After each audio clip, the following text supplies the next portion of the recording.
नाज़रीन अस्सलाम वालेकुम। इस वक्त पूरे मुल्क में वक्फ अराजी को लेकर मिल्लत बहुत परेशान है और उसकी वाज़ेह रहनुमाई बर वक्त नहीं की जा सकी है, जिसका अफसोस भी है। जैसा कि आप सबको मालूम है, वक्फ तरमीमी कानून 2024 के जरिए से औकाफ की तमाम तर अराजी को हुकूमत के जरिए जो माइनॉरिटी डिपार्टमेंट का पोर्टल है, सेंट्रल माइनॉरिटी मिनिस्ट्री का जो पोर्टल है, उसके उम्मीद वाले पोर्टल में सबको रजिस्टर कराना लाजिम है। इस ताल्लुक से उम्मत में एक बड़ी बेचैनी है कि चूंकि तमाम तर मसाजिद, मकबरे, कब्रिस्तान, इमाम बारे शीनत से ही ये औकाफ की चीजें हैं, लेकिन इस वक्त जो 5 दिसंबर तक लास्ट डेट जिसके उम्मीद पोर्टल पर रजिस्टर कराने की है, इन औकाफ में और बकिया औकाफ में कदरे फर्क है। इसकी वजाहत जरूरी समझता हूं कि आप ये जान लें कि ऐसे तमाम तर औकाफ की अराजी या जो उनके मकानात हैं जो बिहार स्टेट सुन्नी वक्फ बोर्ड में या सिया वक्फ बोर्ड में या दूसरे स्टेट के सूबाई बोर्ड में जो रजिस्टर्ड है, ऐसे ही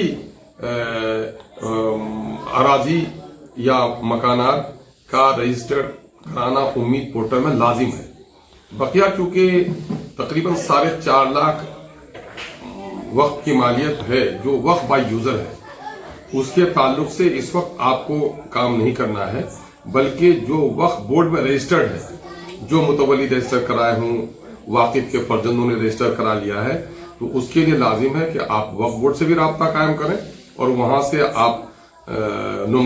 से रहनुमाई हासिल करते हुए आप अपने डायरेक्ट कोई भी कंप्यूटर से भी इसको आप रजिस्टर करा सकते हैं। वक्फ के ताल्लुक से हमारे यहाँ 5 किस्म की जमीन है। एक तो वो औकाफ हैं जो औकाफ वाकिफ ने किया और फिर उनके मुतवल्ली या उनके फर्जंदों ने या उसने अपने हैने हयात में ही वक्फ बोर्ड में रजिस्टर कराया। वक्फ की एक किस्म ये है। दूसरी वक्फ की वो किस्म है कि लोगों ने लोकल रजिस्ट्री ऑफिस में या घर पर अपने वक्फ जमीन को कर दिया, लेकिन वक्फ बोर्ड में उसका रजिस्ट्रेशन नहीं हो सका। तीसरी जमीन है वक्फ बाय यूजर की, जो कदीम जमाने से मस्जिद, मकबरे, कब्रिस्तान के तौर पर है। अब वाकिफ का कोई रिकॉर्ड भी बाकी नहीं है ना, उनके कोई कागजात भी बाकी नहीं, लेकिन वो अपने इस्तेमाल से वक्फ की मिल्कियत है। चौथी है वो निजी जमीन। निजी जमीनों पे लोगों ने मस्जिदें बनाई, कब्रिस्तान बनाए, इमाम बारे बनाए, ईदगाहें बनाई, मदारिस बनाए।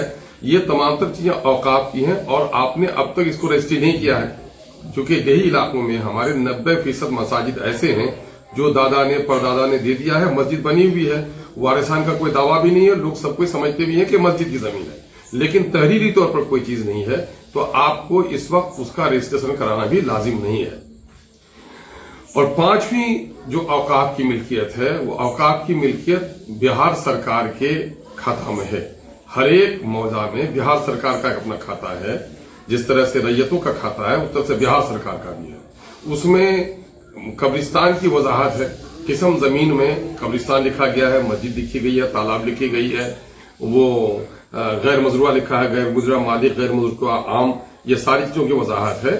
तो कब्रिस्तान, देवस्थान, इस तरह के जमीनों की भी वजाहत इसमें मौजूद है। ये 5 किस्म के औकाफ में से सिर्फ उस औकाफ का रजिस्ट्रेशन इस वक्त लाजिम है जिस वक्त का रजिस्ट्रेशन वक्फ बोर्ड में है। बकिया जो ये चारों किस्म के औकाफ हैं जो वक्फ किया है लेकिन वक्फ बोर्ड में रजिस्ट्री नहीं किया है, वक्फ बाय यूजर है, निजी जमीन पर है और बिहार सरकार के खाते में है, उसका वक्फ कराना इस वक्त जरूरी नहीं है। ताहम एक मशवरा ये दिया गया है मिली तंजीमों की तरफ से कि बिहार सरकार के खाते में जो वक्फ की जमीन है, कब्रिस्तान है, उसकी एक लोकल कमेटी बनाकर इसके लिए भी कोशिश करें कि इसको भी उम्मीद पोर्टल में डाल दिया जाए। जहां तक निजी जमीनों पे लोगों के मस्जिद, ईदगाहें और कब्रिस्तान हैं, उसके लिए बेहतर तरीका इस वक्त के फितने से बचने के लिए यह है कि आप अपना एक ट्रस्ट बना लें और ट्रस्ट में इस बात की वजाहत कर दें कि यह जमीन फला फला मकसद के लिए है, ये किया जाएगा। वक्फ बाय यूजर का मामला बाद को देखा जाएगा और जो बिहार सरकार के खाते में जो औकाफ की जमीन है, जब आप उसको रजिस्टर करेंगे कर देना चाहिए। تاکہ اس کے لیے امپاور کر دیا گیا ہے ڈی ایم کو کہ ڈی ایم تحقیق کر کے پھر اس کی رپورٹ شامل کر دے گا.